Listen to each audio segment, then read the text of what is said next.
You don't? That's the one that matters. That's the one that matters, that's right. His hair cutter. How are you doing? I'm okay. Look, we're getting together. Look at us. I know. Yeah, isn't that great? Yeah, that's great. People. Yes. People.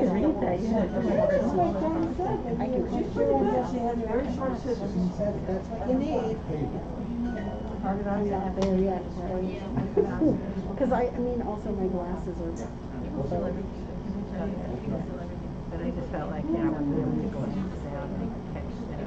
Oh, I'm not reading this whole You are? Every time I see the I keep remembering Brewster's version with one of the C's going to turn into a Now? Sure, let's do it. Are you coming out next? Well, I still remember I really can't tell. It's like the roads in the back. It's like the roads in a hotel. Good evening, everyone. Not on. I'm not on. No, you'll need to be loud. Good evening. I think we're going to get started now. All the way on. Who looks funny? Thank you. All right. I'm Sharon G., president of the board of the Book Club of California. And on behalf of our book club, I'm delighted to welcome members and guests. Those of you who are here in person with us, and those of you who are streaming us on YouTube. Welcome. For those of you who are new to us, the Book Club is a nonprofit, member and donor-supported organization founded in 1912. Our mission is to preserve and promote the history of the book and the book arts, and we have a particular interest in the literature and history of California and the West. The Book Club publishes limited edition books, hosts a year-round series of exhibitions and programs, both here and in Southern California when we're meeting in person, on topics including fine printing, design, typography, bookbinding, collecting, and more. The Book Club of California's community is made up of collectors, printers, designers, booksellers, publishers, writers, and book lovers of all stripes. Membership in the club is open to all. And if any of you are interested in joining, please speak with me or a member of our staff or a member of the board if you're here in-house, or check out our website at www.bccbooks.org. Now to tonight's program. It is my very great pleasure to welcome you to the Book Club and to tonight's program, which is the 2021 Oscar Lewis Awards. The Oscar Lewis Awards were established by the Book Club of California in 1994 in honor of Oscar Lewis, the San Francisco author, historian, and Book Club of California secretary from 1921 to 1946. The Oscar Lewis Awards recognizes outstanding contributions in two fields, Western history and the book arts. Past awardees include some of the most accomplished printers, designers, book artists, and historians. And tonight's honorees are equally talented and impressive. Because the pandemic prohibited us from gathering in person last year, we will actually recognize the 2020 honorees alongside our 2021 recipients. First, I'd like to thank Richard Siebert and Matt Kelsey for designing and printing the elegant letterpress invitations and certificates that we will be presenting to our honorees. For those of you who are here, on display in the vitrines in the back of the room are a selection of invitations and certificates that we hold in the Spirison Library's collection of ephemera. Finally, I would like to thank Norman Clayton and Robert Kittle, co-chairs of the Oscar Lewis Awards Committee, and the other committee members who served in 2020 and 2021. So first, we will recognize the 2020 Oscar Lewis Award recipients for the Western history and the book arts. I'd like to ask board member Norman Clayton co-chair of the Oscar Lewis Awards, to present the Book Arts Award.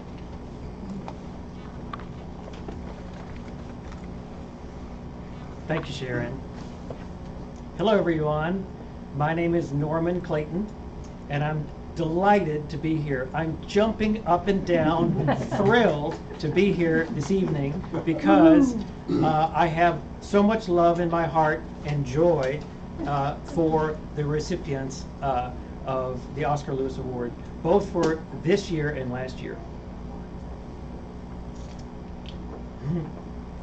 First, as Sharon mentioned, we'll recognize the 2020 honorees for the achievements in the book arts. In 1996, Mary Austin and Kathleen Burch co-founded the San Francisco Center for the Book. Its letterpress and bookbinding studios, workshops, exhibitions, and events serve thousands of delighted students every year. Mary Austin, an Ohio native, graduated from Wellesley College in 1982 and helped start the Museum of Printing History in Houston, Texas, and the San Francisco Museum Explore Print, which she also directed. Mary has been an advocate of fine printing and the book arts for over 35 years. She's an artist, book collector, philanthropist, and proprietor of the Underground Press. And Kathleen Burch, a native of Vallejo, California, graduated from Mills College in 1973 and founded Burch Typographica, a San Francisco type and design studio, in 1979. A past president of the Book Club of California, she serves on the board of the Internet Archive and was a Xerox PARC artist in residence. She is active in the keepsake culture of California and designed the BCC's Centennial programs of 2012 and the MFK Fisher Keepsake of 2008, both major book club keepsakes. These two women have built a community of book arts training and appreciation that is truly unequaled. Countless people in the Bay Area and beyond are endlessly grateful to them for what they have so generously created. I'm so happy to be the person who is introducing the recipients for the 2020 Oscar Lewis Award in Book Arts because of my sincere personal appreciation of these two women in the upbringing of me as a book artist and letterpress printer. I remember when I first began teaching at the San Francisco Center for the Book, I taught photopolymer plate making, and I love to tell the story that the plate making room shared space with the broom closet. Do you remember that space? So today's wonderful, wonderful accommodations are fabulous and larger, but back then it was those were the first steps, wonderful, wonderful first steps. So I feel tonight like a conduit a bit for so many people who love you both and have so much gratitude in their hearts and in my heart for what you've done for the book arts community and the letterpress community and the world, as far as I'm concerned. Hear, hear. So please join me in congratulating Mary Austin and Kathleen Burch, recipients of the 2020 Oscar Lewis Award for the Book Arts.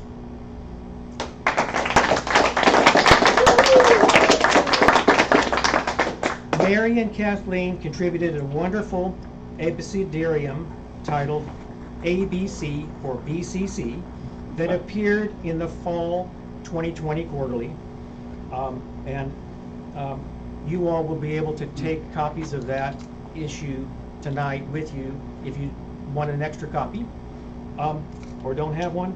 So I'd like to invite Mary and Kathleen to the podium for their delightful and joyful remarks this evening. Yeah.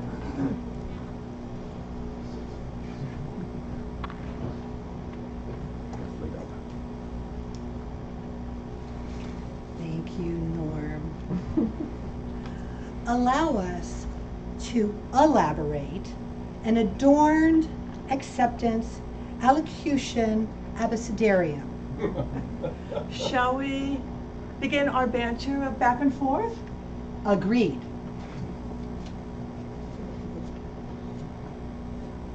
A is for the amazing Austin Burch Gallery. Astonishing. Ah, and archive it. I adore alliterations. B is for the bibliophilic bookies beginning beneath a brilliantly beautiful blue moon. Book buffs One in particular. and best-selling burning books. C is for Caslon, both child and character. Iconic, don't you think? And time for that type cheer. No, you'll see us do that later. D is for domestic science. And the dynamic interpretive dance which delighted the directors of the Grants for the Arts. Darn, dang, if it didn't deliver us donations. Dare we demo, dear?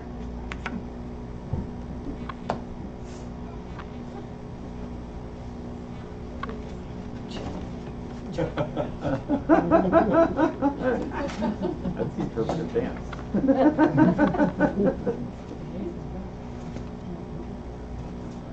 E, Is for envisioning expanse with experimental and environmentally friendly additions, and exquisite exhibitions and enthusiasm everywhere, ever flowing, evermore.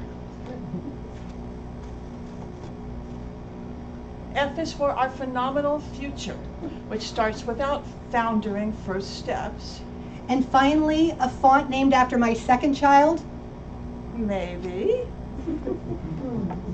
G. G is for gracious godmothers to whom we grant great gratitude. They galvanize and gladden us ongoingly. H is for the Hayakumani Durrani scroll, which herein heralds printing heritage. And happily. Helvetica. Some love it, some love to hate it. But as for me, I dote upon it.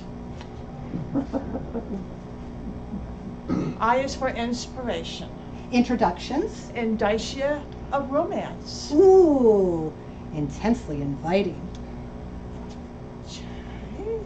J is for Johannes, no yoke, Gutenberg. K.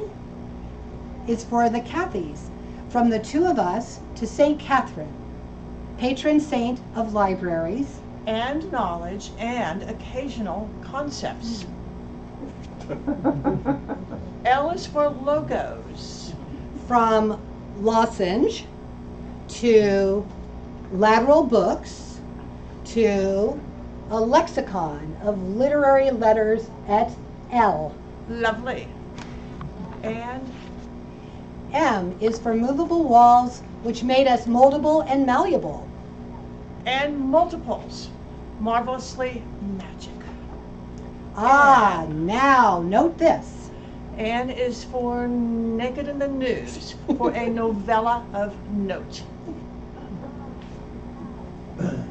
O is for the outstanding odd utterances. Onward! And 2 Oxbow residencies for the duo of us. Outrageous. P. P is for palm leaf books plus Poets polling prints. Predictively, poets partnered with printers. peachy. And of course, punctuation party. providing a pretext for a plethora of pleasure. Presses and Places Co-op. And the power of print. Q is for P's and Q's. And for Q as in queen. Quintessential, don't you think? Absolutely. R is for Roadworks. Riveting, rocking and rolling printing of room-scale prints right in front of our residence on 375 Rhode Island. Remarkable. And S is for, you guessed it, San Francisco Center for the Book. Small Plays. Oh yeah, and Steamroller. Startlingly Spectacularly. superlative. T is for Team and Typography. 'Tis a terrific time to be into type. Oh, and now for that typesetter's cheer we promised. Flush them to the left, flush them to the right, eliminate rivers and curl them tight.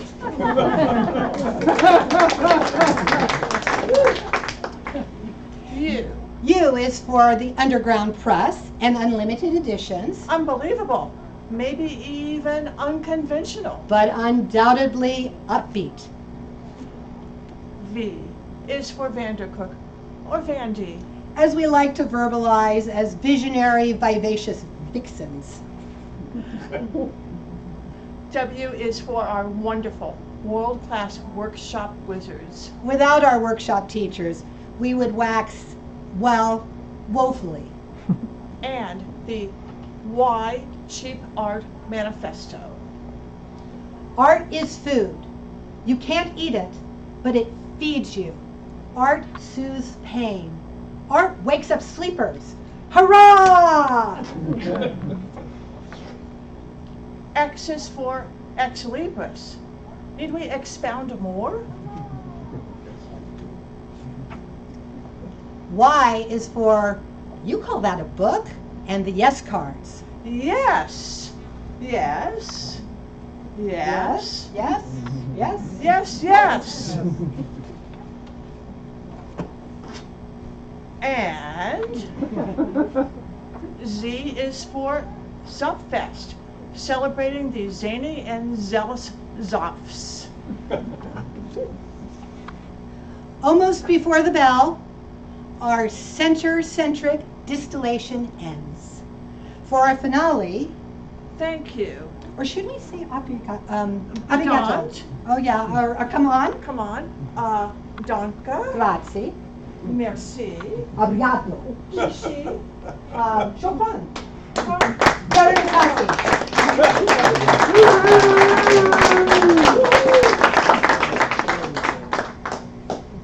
Please come accept these certificates for Mary and Kathleen.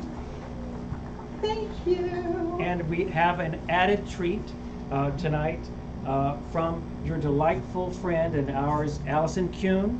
She has a special certificate for you as well. She calls it an Alpha Fanfare in tribute to Mary and Kathleen's albicentenary. Let's read it. Because here it is. Let's read it out loud all together. And give me a break then. Amazing.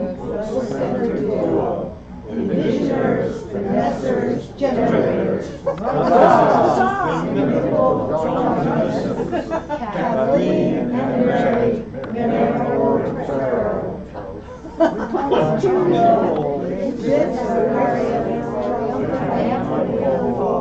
Vive les workshops, exhibitions, and the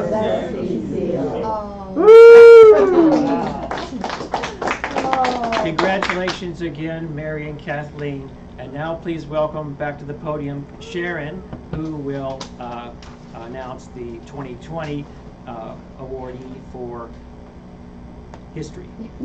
Thank you.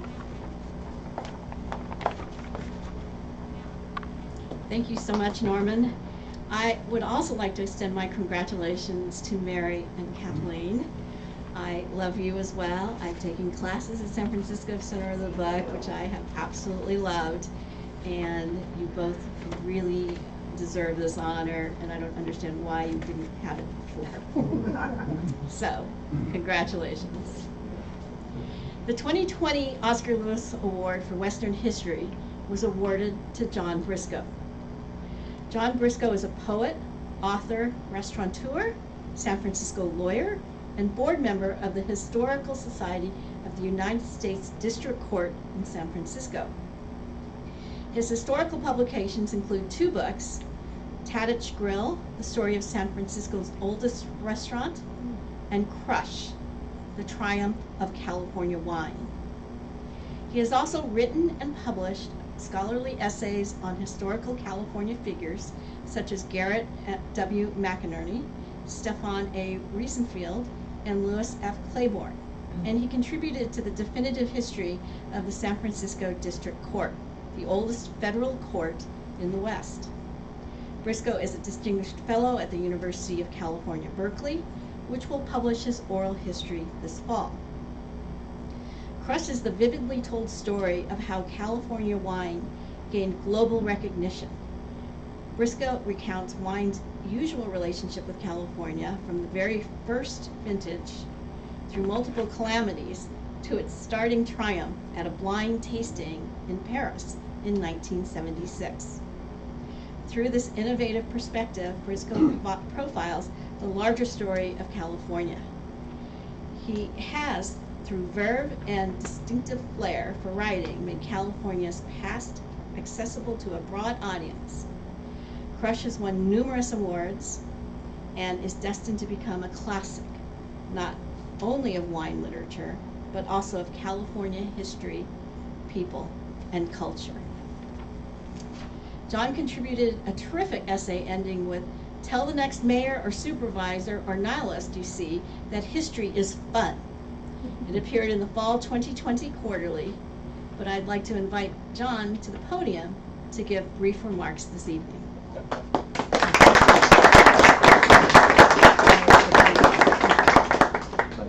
Thank you very much, Sharon. And it's customary and almost hackneyed to say, well, somebody standing here in this position, I'm humbled, but I really am to be in the company of people like Brewster Kahle, Kevin Starr, Jim Holliday, Carl Nolte, and on and on and on. And this evening, my dear departed friend Charles Fracchia. I do have to note that some of the really over-the-top language that Sharon read to you about destined to become a classic in the literature of California and the history of wine, I did not write. Kevin Starr did, and I'm eternally indebted, not only for those words, but for his encouragement that I write what I did. That 28 years ago, I was spending a couple of weeks at the home of a friend of mine in a little village, Wivenhoe, England. Does anybody know Wivenhoe? About 45 miles east of London. The only people who live there are writers, artists, sculptors, John Doubleday, Lila Berg, on and on and on, Hugh Brogan, and my friend Claiborne lived there. And his first language had been French. He was my closest friend and he was my law partner. And the house was 4 stories, 12 Park Row, Wivenhoe. And it was all these rooms. Mrs. Claiborne had a restaurant that got a Michelin star, so there was a world-class kitchen. She was an artist, and there were rooms full of her paintings. And he loved to read in all manner of languages. There was a whole room of French. So one evening, I took my brandy and I just settled in the French room. And here's this, it looked like the Oxford English Dictionary, not the condensed version, you know, however many volumes it is. And I looked at it as Le Grand Dictionnaire de Cuisine by a man named, my high school French is terrible, and the bad boy in me wants to say Alexander Dumas, but it was Alexandre Dumas. And I thought, what is this? And it's it was an encyclopedia of cuisine, and the most extraordinary work I had ever seen. I started thumbing through one of the volumes, and again, my high school French at work, I come upon the sentence, after Paris, the greatest restaurant city in the world is San Francisco. And I thought, well, when was this published? 1873. Now later I worked out, it had to have been finished no later than 1869 because Dumas, it was Dumas. This is the only thing he actually wrote. He did not write those 260 novels like the Count of Monte Cristo. He had ghostwriters do that. This was his passion. This was the real thing that he wrote. And he wrote this extraordinary sentence.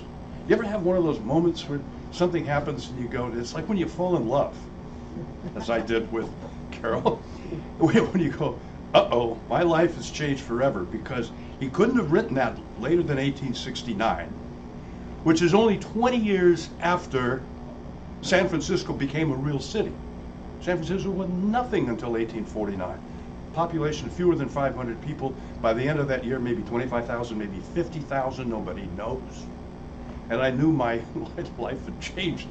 I had to answer the question, how did that happen? How did a Parisian, the greatest culinary scholar to date, maybe since, this was his life's work, published posthumously 3 years after his death. How could he say that about a place way out there, no transcontinental railroad, no Panama Canal, never been to San Francisco, he never was. He did have a fling with a lady who spent a lot of time there, Lily Langtry, and I suspect that he learned a lot about San Francisco from her. But I'm hooked, right? It's like falling in love. I gotta write the story, so I wrote that story. In the middle of it, I thought, well, you can't talk about San Francisco food without talking about California wine. And then I realized, well, California wine did not get recognized early on. As a matter of fact, while people recognized the potential for California wine very early, in the early 1800s, a Frenchman named Jean-Louis Vigna, Jean-Louis Vigna, which means vines or vineyard, he wrote long letters to his friends back in Bordeaux saying this country, and he founded a winery in Los Angeles. Los Angeles was the founding of commercial winemaking in California, not up here. But really, we didn't arrive, California wine didn't arrive on the world stage until 1976, that, famous blind tasting in Paris on a slow news day, thank heavens, because we wouldn't have known about it. Had the Time magazine correspondent in Paris had anything else to do that day, we'd never have known about the wine tasting, because all the French judges were furious that they had voted for California wines in that. So the first grapes were planted here in 1771, and it takes more than 200 years for California wines to be recognized as among the world's greatest. So that's the opposite question. What took so long with food is, how the heck did that happen so fast in a little place called San Francisco? And so I got, again, smitten, and I had to figure out the answer, and that's how I spent a lot of hours writing Crush. And it was delightful. So many people encouraged me along the way. Charles Fracchia, for one, Warren Hinkle beat me up. You gotta write that book too, and you got 3 or 4 others in you. And Kevin Starr and Carol. And Carol read the manuscript over and over and came up with the title Crush. And it took me about 3 days to realize that's not a double entendre, that's a quadruple entendre. And thank you, dear, for that. And thank you, the Book Club of California, for what you do, what you represent. And as I wrote in my essay, we're the lucky ones. We know somehow, somebody taught us that history is fun, I sure had a lot of history teachers that didn't do that. They made it dreadful, they made it awful. And I had one or two, and truth be told, it took getting away from college and then, oh yeah, don't I remember that from European history or whatever, and then the curiosity really takes hold. And what the club does is to preserve not only that passion for history, trying to pass it on to future generations, but also the passion for the beautifully produced book. And you know what? Those are going to become more and more important. I write in my essay about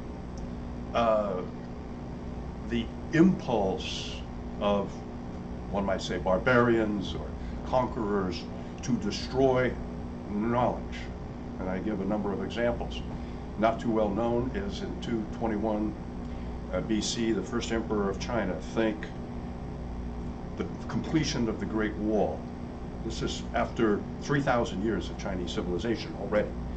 The completion of the Great Wall, the Terracotta Warriors, the building of a mausoleum that will probably soon be exhumed, and we will be blown away because nobody believed that the stories about the thousands of terracotta warriors until they were found in 1974.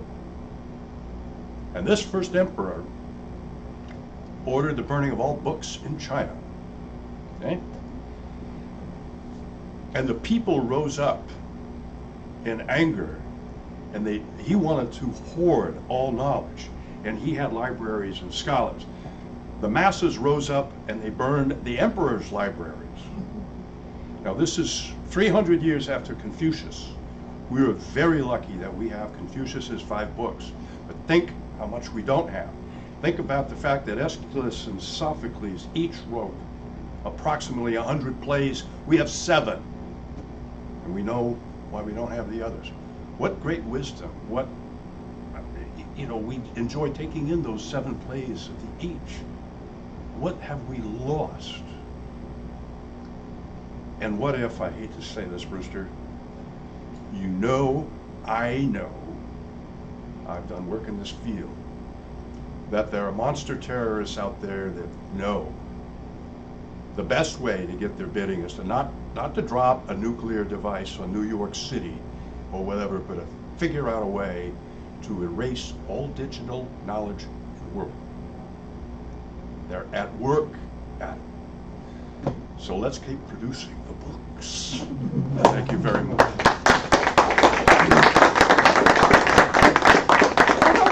Don't go away, John. I should. I'm sorry it wasn't Abecedarianism. I want to present you with your certificate. Thank you so much. Thank you. Thanks again, folks.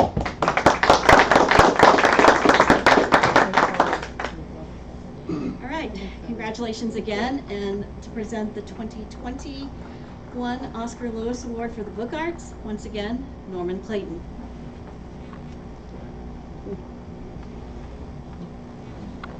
I'm delighted also, again, to tell you about this year's recipient of the Oscar Lewis Awards for the Book Arts.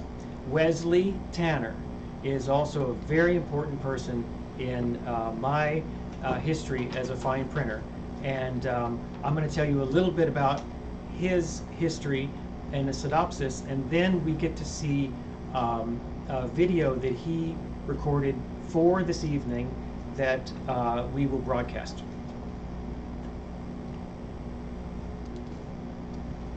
Wesley B Tanner is a fine printer, artist, and book designer in the long and distinguished line of autodidactic scholar printers found in California, such as his mentors, John C. Tarr and Roger Levinson. Going on to mentor others, including Alistair Johnston and Jerry Redden, he partnered with Will Powers to print fine print as well as the Book Club of California's own quarterly newsletter. I did not know this, but printing has been a family tradition for Wesley since G.A. Tanner and his two brothers opened a shop and newspaper in 1870s Toledo. Wesley Tanner has been a letterpress printer since wandering into a printing class in junior high school in 1960. 3 years later, the year I was born, he entered the trade at 16 years old after landing a job at Press Baza, one of the early California beat poetry presses. Coming to the San Francisco Bay Area from his native Los Angeles to study letterpress printing at Laney College, he found tutelage in the rare book room at UC Berkeley from Mrs. Leslie S. Clark, and then from a long friendship with James D. Hart and the staff at the Bancroft Library. With cohorts among the Bay Area writers and poets of his time, such as Joanne Krieger and Michael McClure, he maintained a printing office on 9th Street in West Berkeley, where he produced work of extraordinary quality. At the Arief Press, founded in 1971, Wesley Tanner has published numerous books of poetry and fine art. His work has been extensively shown and collected in libraries and has won numerous awards. In 2013 and 2017, 2 of his book designs were featured in the American Institute of Graphic Arts 50 Books, 50 Covers shows. And I'll add to that, while others were protesting and partying in the streets, Wesley was printing beautiful books in his studio in Berkeley. Wesley has maintained his ties to California even when residing in the Midwest and now the East.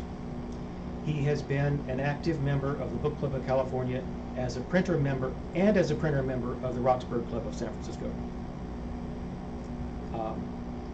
The reason Wesley is important to me in my history as a fine printer is that I first met him when he was selling his equipment from 9th Street and moving to Michigan in the summer of 1990. That was the time that Michael Osborne and I were out looking around to buy a letterpress shop, and we were extraordinarily fortunate that Wesley was looking at the same time to sell his entire shop, which Michael bought, and I ran that press, those presses that Wesley left behind for years and years, and that's where I cut my teeth and figured out what to do right and wrong in terms of printing. So I'll share one brief memory that I have of Wesley, and then we get to see him speak for himself.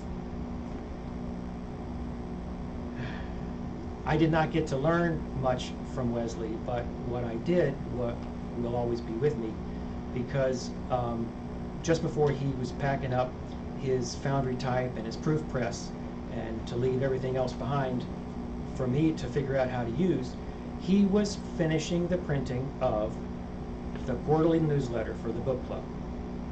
So I have a very distinct memory, which will always be with me, of Wesley holding up this press sheet with his very discerning eye and being able to judge the color of the ink on those 4 pages on that one press sheet. And I could see, what little I could see the mastery that he had attained, that I was looking to attain, of being able to tell when that press sheet is perfectly even from one corner to the next, so that when it's folded and collated and bound, the color of the page is exactly the same from page 1 to page 100 or whatever. And that is a skill, that is a talent, that is not automated, and was not automated for him, and is is still not automated in the letterpress shop. But I admired that in Wesley and looked forward to the days, hopefully, that I hoped that I would also be able to print the quarterly newsletter for the book club. Okay, so now, please join me in congratulating Wesley Tanner, recipient of the 2021 Oscar Lewis Award for Book Arts. Wesley couldn't be with us tonight, as you can tell, because he's not here, but he did record these remarks, which we will now enjoy watching. Thank you.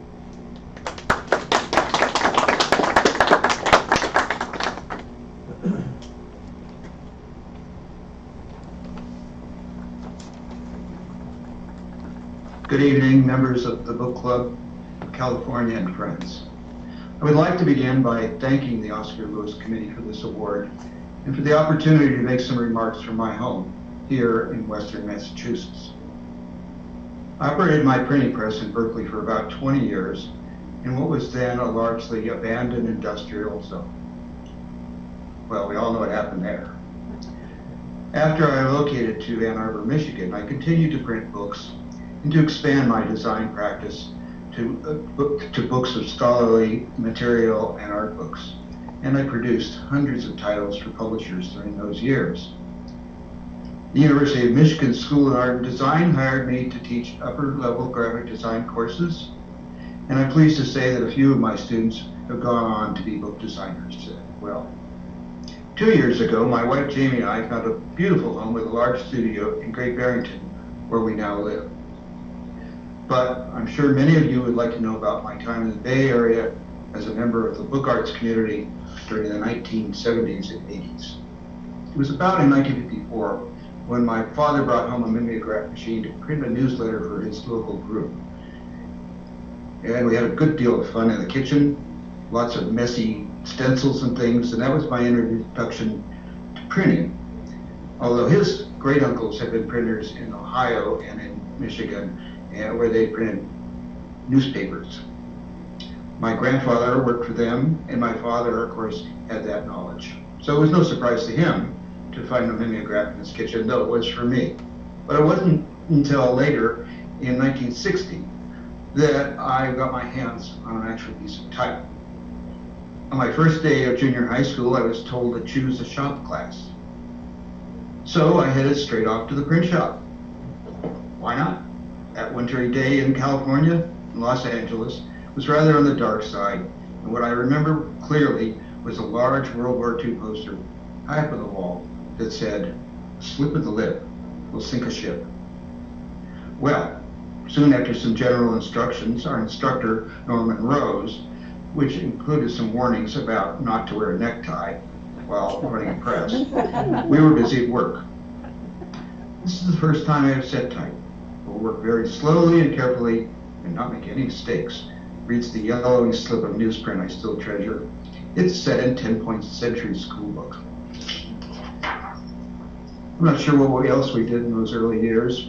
I continued to take print shop throughout my high school years, and when I became 16, I landed my first job as a printer in a local job shop, Alexander's Printing Service. I stood on a little box and ran a Chandler and Price platen press for 2 hours every afternoon, printing envelopes for the Shriners Convention.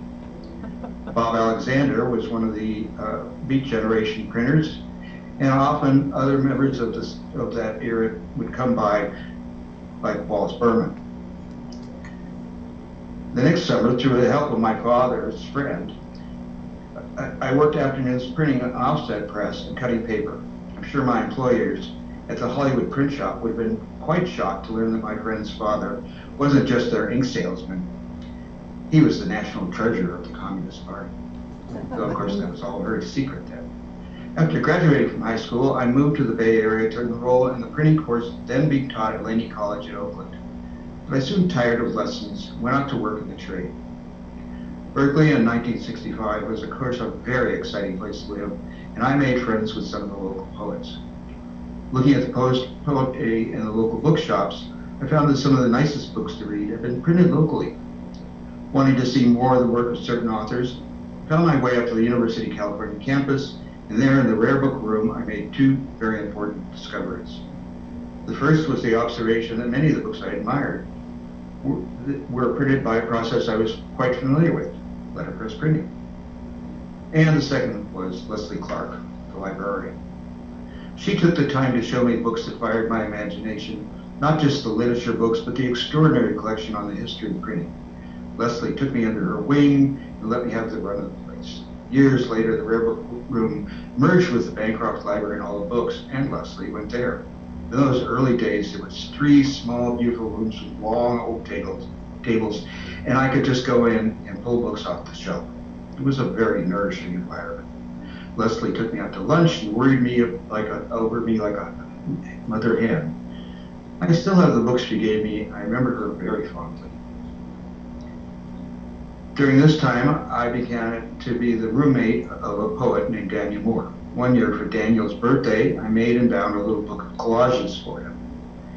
At the same time, I was working for a publisher in Berkeley, running an A.B. Dick offset press, and for fun, I thought I'd print out a small edition of Daniel's birthday book. I didn't know he typed, so I just wrote the title page out by hand.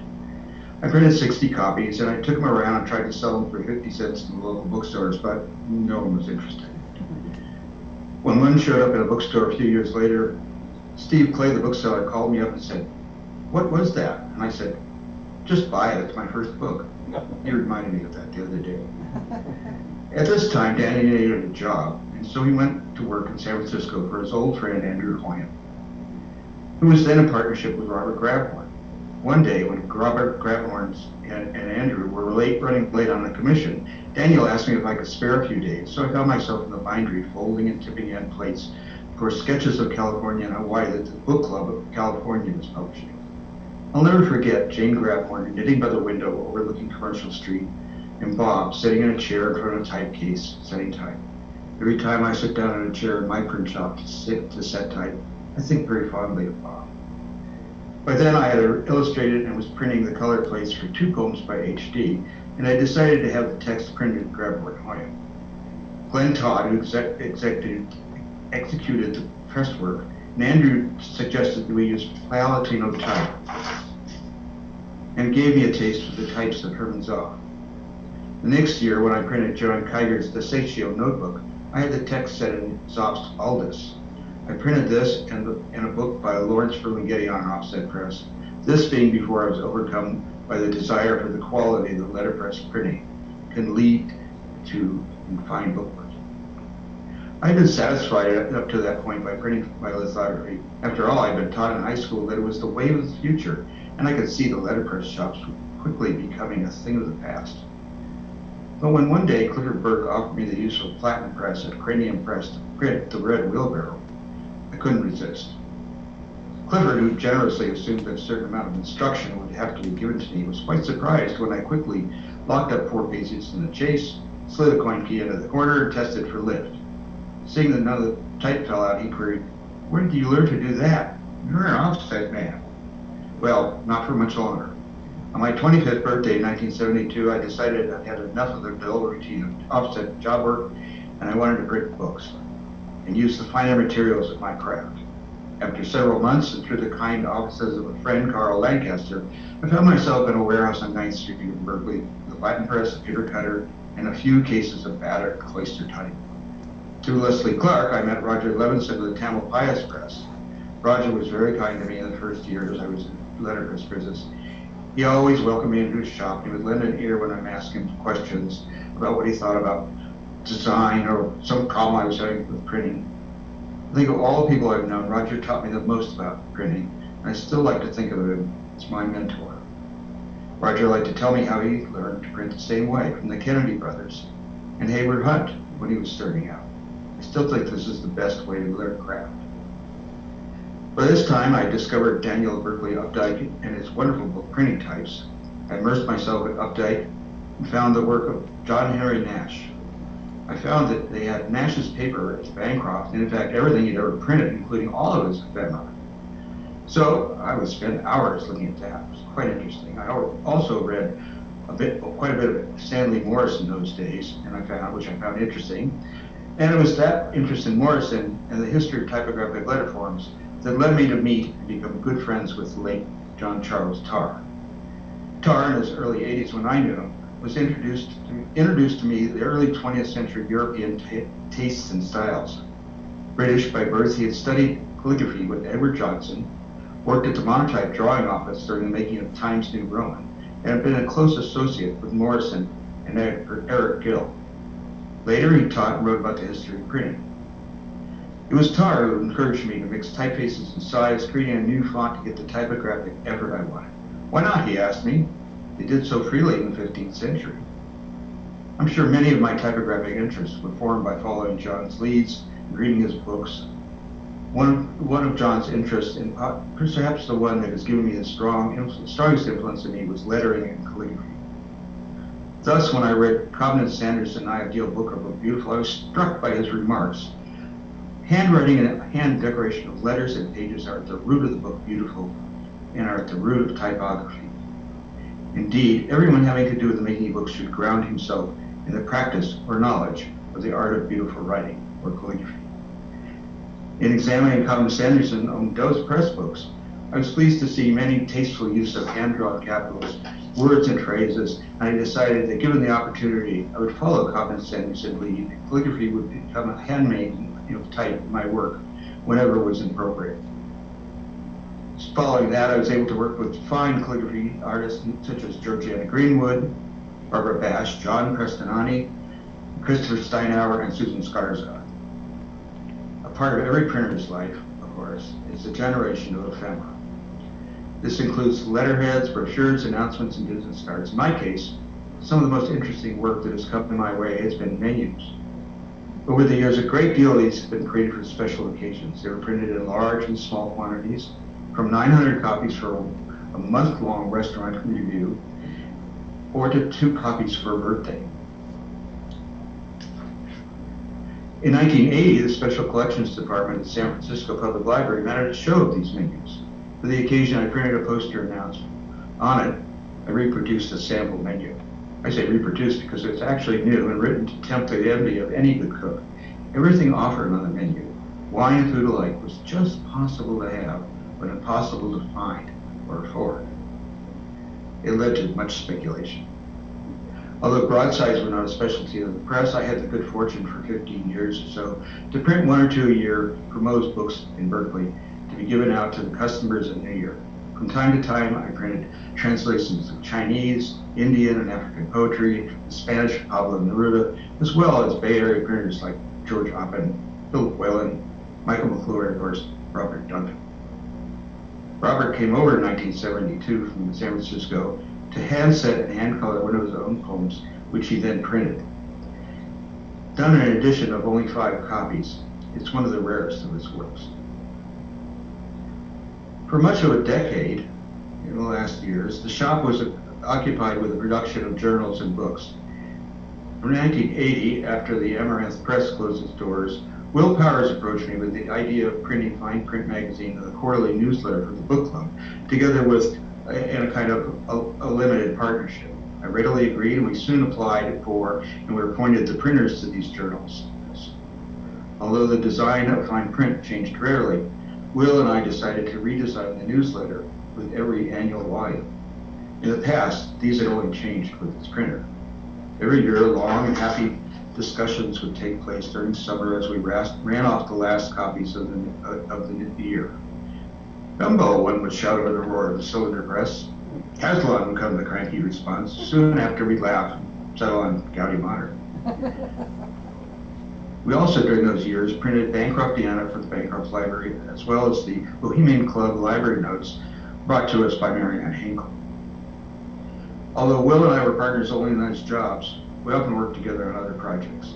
With Will at the composing stone and myself on the press, we could often churn out work at surprising speed.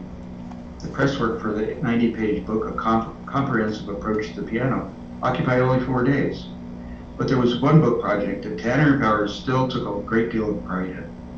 This was the collected letters of Frank Norris, printed for the book club in 1986. A large quarto of 240 pages, the press work alone required a month's time. In October of 1987 issue of Fine Print, Will give a fine recounting of the project, and countless choices had to be made during the design project. One of the most interesting parts for me was during some picture research at the Bancroft Library, I found a photograph in the Frank Norris collection of a Mexican restaurant in what appeared to be a Chinese neighborhood. Upon inquiring to the editor, it turned out to be where Norris courted his bride Jeanette in 1897 and figured in his novel Flicks. We used it in the book. In January later that year, Will and his wife Cheryl Miller moved to St. Paul in Minnesota and thus ended up temporarily our partnership. Years later, when I started to design books in Ann Arbor, I spent a number of years working with Will when he was the design manager at the Minnesota Center for Historical Society Press. And I must say that over the years, many fine people have worked with me at the press. Alistair Johnson, Bromley Waite, who went on to have a print shop in England and France, Jerry Redden, were early on to be followed later on by Terry Horgan, Linnea Lundquist, and Virginia Mudd. Fiona Thompson worked at the press as a shop's binder, as well as Shelley Hoyt. In addition to those working in the press, I've been pleased to work with many gifted artists. This charming book, La Ceinture, has binding papers designed by the Berkeley artist and book club member, Lisa Bruce. The title page has an etching by Joseph Goldine, one of several projects we did together. As I mentioned, my studies in calligraphy and the history of type design led me in a new direction. When Sumner Stone was just beginning the process of type design development of Adobe systems, he gave a talk in 1987, premiering his design, Sewn Sans. After the talk, I asked him if Adobe was planning to produce any type ornaments.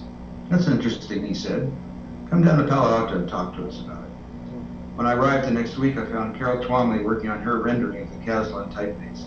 Happily, I could loan her my copy of Caslon's 1734 broadsheet. I was able to advise her on the swash letters that were added in the 19th century and pointed out the additional original type ornaments at the bottom of the broadsheet.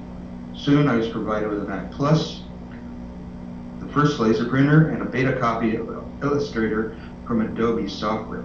The 18 ornaments I drew are still part of the Adobe Caslon package. Later, in 1990, I was invited to a type design conference in Oxford to deliver a lecture on the history of type design ornaments. Armed with my new skills in computer drawing, I've since drawn title page lettering for all the books I've printed in the subsequent years in Michigan and here in Western Massachusetts. In the mid-90s, I discovered that the School of Art and Design had a laser cutter available to me, and I used it to cut plywood for woodcut printing. I printed 2 books with color illustrations with this new technique. Ultima Thule by Nicholas Christopher has over 120 cuts. A copy may be seen in the book club library. I encourage you to see that. I think I'm very proud of it myself.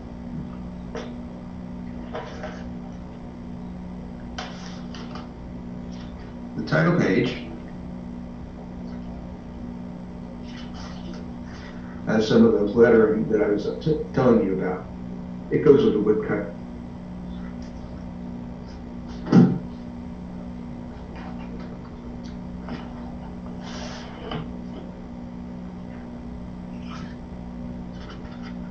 This is lettering, and the type ornaments were done by computer as well.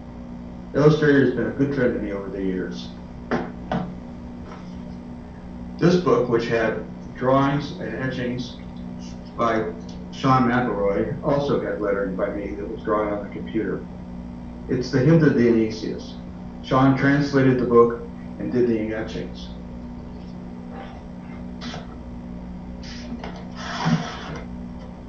Here's another little piece of lettering I did recently for the complete poems of the poet Rufinus.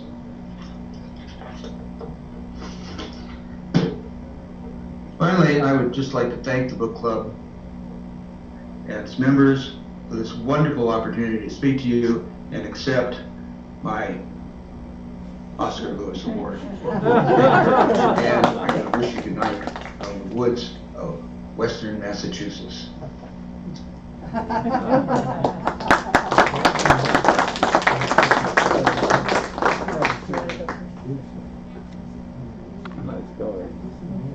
Wesley, we will be sending you this certificate. We thank you so very, very much for allowing us to learn so much about you that we never would have known if we were not sitting here this evening with great, great attention to your wonderful presentation. Thank you very much. Norm, he outdid himself. You I thought outdid I knew yourself. something about Wesley, but he was remarkable. And I'm the man that nominated him, so. That's he did true. a great job. Thank you. And now for Sharon.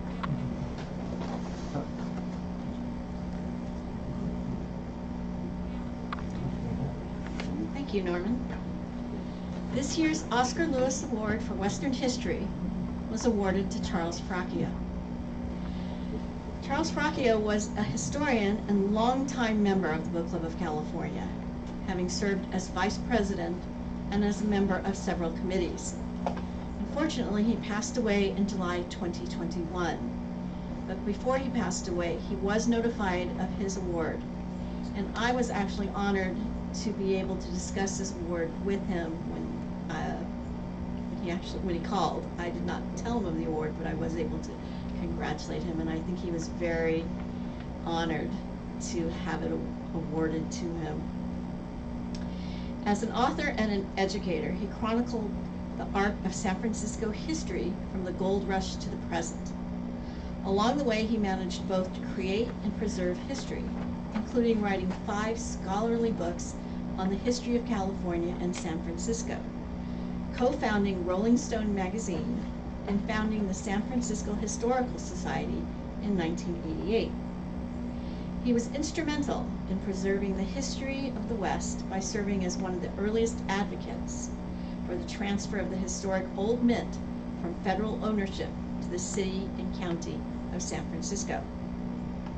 2 of his books, Fire and Gold and When the Water Came Up to Montgomery Street, deserve special notice as well. Researched and engaging works on San Francisco, making significant contributions to the history of the West. In all, Charles Fracchia authored 15 published books, and most recently, The Palimpsest, A Man's Life in San Francisco. He spoke about this work at the book club in April of 2019. Charles Fracchia has made several contributions to the Book Club of California's quarterly newsletter over the years, and has had several articles published in the California Historical Society's Quarterly, the New York Times, Rolling Stone, the Christian Science Monitor, and other journals and periodicals. In addition to his published books, he has written articles and book reviews, too numerous to mention. Fracchia spent the first 25 years of his career in investment banking, and then more than 30 years as an academic. He earned his bachelor's degree in history from the University of San Francisco, and then 3 master's degrees. 1 in history from San Francisco State, 1 in library science from UC Berkeley, and 1 in theology from the Graduate Theological Union. He had been a featured speaker at the Commonwealth Club of California, and he was a long-standing member of the Roxburgh Club of San Francisco, and as I mentioned before, an active and influential member of the Book Club of California. Please join me in recognizing Charles Fracchia, recipient of the 2021 Oscar Lewis Award for Western History. His family is here with us this evening, and I would like to invite them to the podium to say a few words.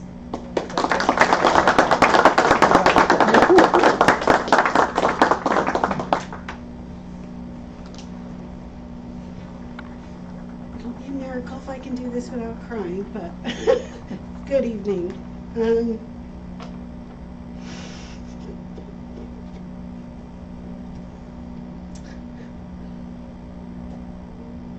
Sorry.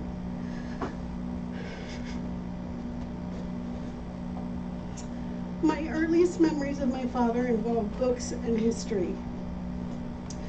When I was struggling to learn how to read, my father decided that I would read with him. So sorry.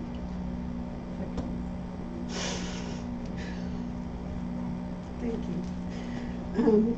That I would read with him every day before I could go out and play. The book he chose was Lost Worlds by Anne Terry White. Its subtitle is Adventures in Archaeology, and so a love of both reading and history was born. You'd think that a book written in 1941 and forced on a 6-year-old might have had the opposite effect, but it didn't. When I finished, he gave me God's Graves and Scholars, another archaeological tome. I didn't mind because my love of all things ancient had been sparked. Once I finished those, I could choose freely and remember bringing home stacks of books from the library. My father and I shared a love of books of all kinds and a love of history. We roamed not only the streets of San Francisco, but the streets of Paris, New York, and London together.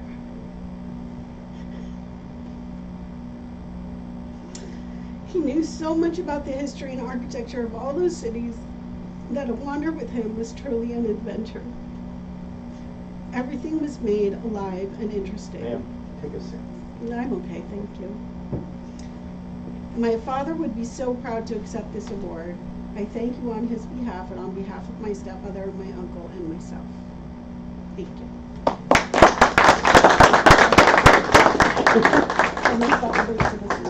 Oh, okay, sorry. On part 2. Hi, I'm Liz Fracchia. I'm Charles' wife. Thank you for coming this evening. You're going to get me crying too more. Anyhow, I was there when Charles got the phone call that he received the award. And I can assure you he was so ecstatic. And he said to me that he felt like he waited his whole life for this award.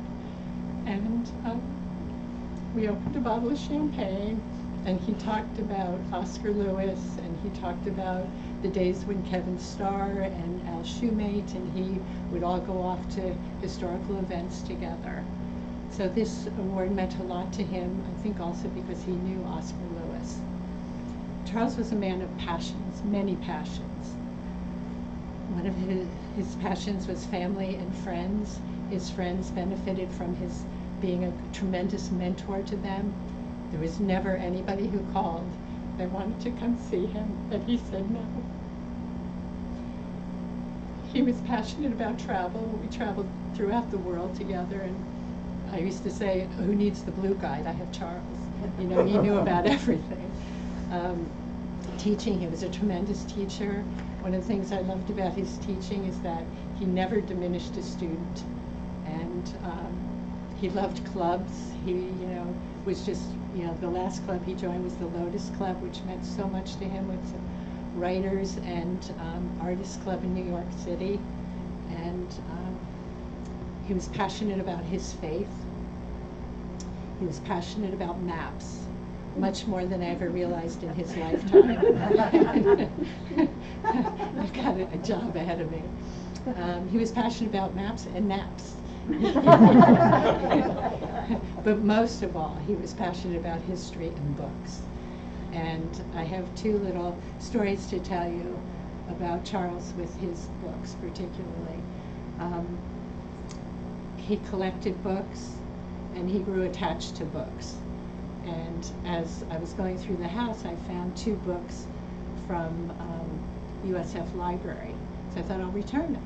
So I'm in the book drop, putting them in, and I thought, I wonder what the due date is. It was 2016. And so it was The Diary of Samuel Pepys.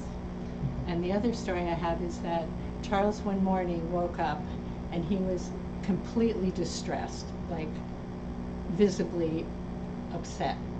And I said, what happened, Charles? What? And he said, I had the most horrible nightmare last night. And I said, well, what was it? And he said, I dreamt every single book that I ordered came without their dust jackets. I can't make this up. I had no choice but to comfort him. So, thank you for this honor. It made such a great deal to him. And I personally think you chose very, very well. And I'm sorry Charles isn't here, but he is in some ways. Thank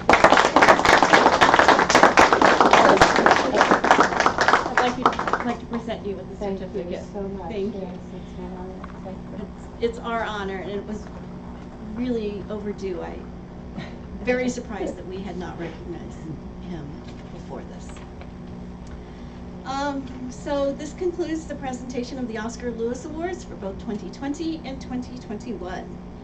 Thank all of you for joining us in person, and all of you out in YouTube Streamland for joining us as well. I'm delighted that we are able to gather in person again on just a limited basis, and I look forward to the next time we meet at the book club or in an online community. Thank you all again for joining us and for your continued support of the Book Club of California.